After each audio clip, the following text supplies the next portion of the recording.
मुझे लगता है कि जिस अनुपात में नृत्य की प्रस्तुति हुई उस अनुपात में तालियों की गड़गड़ाहट कमजोर रही,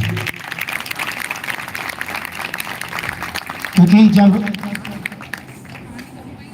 कोई कलाकार अपनी प्रस्तुति करता है तो उसके अंदर ये भाव निहित हो जाता है कि उसका सम्मान सामने बैठी हुई दर्शक दीर्घा है। और ये दर्शक दीर्घा आज इसलिए समृद्ध है क्योंकि यहाँ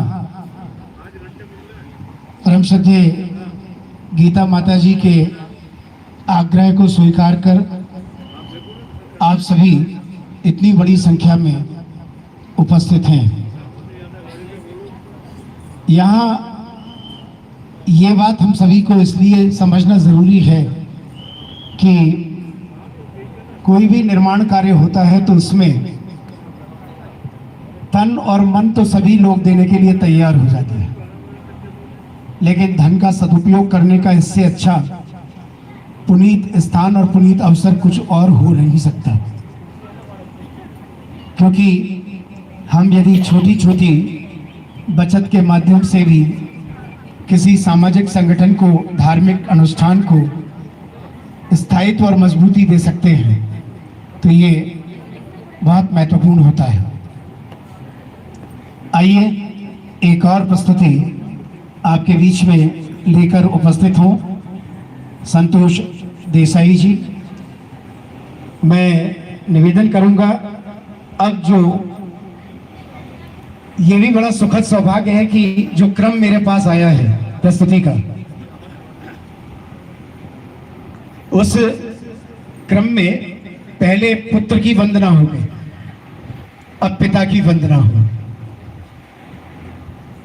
बाप से बेटा सवाया ही यहाँ होता रहा है और दांत शेरों के गिना करते हैं बालक। यहाँ हमारे श्री कृष्ण सरल जी की ये पंक्तियां उस काल से आज तक सार्थक हो रही है, क्योंकि ये सभी जानते हैं कि भगवान श्री गणेश प्रथम आराध्य क्यों है और देवादिदेव महादेव की उनके बाद आराधना हो रही है।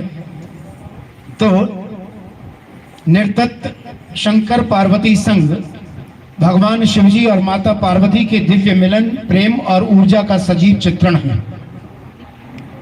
डिम डिम डिम की पावन ध्वनि के साथ डमरू का नाद सृष्टि के आदि स्पंदन को व्यक्त करता है। इस नृत्य में तांडव और लास्य दोनों का सुंदर समन्वय है जो शिव और शक्ति के संतुलन को दर्शाता है। भाव, अभिव्यक्ति, तोड़े और परन ये शास्त्रीयता के नृत्य के अंग हैं। इस माध्यम से ये प्रस्तुति भक्ति, शक्ति और आनंद की अनुभूति कराएगी और आप सभी को उस आध्यात्मिक वातावरण में ले जाएगी जिसकी परिकल्पना को साकार रूप देने के लिए इस मां आशापुरा धाम का निर्माण किया जा रहा है।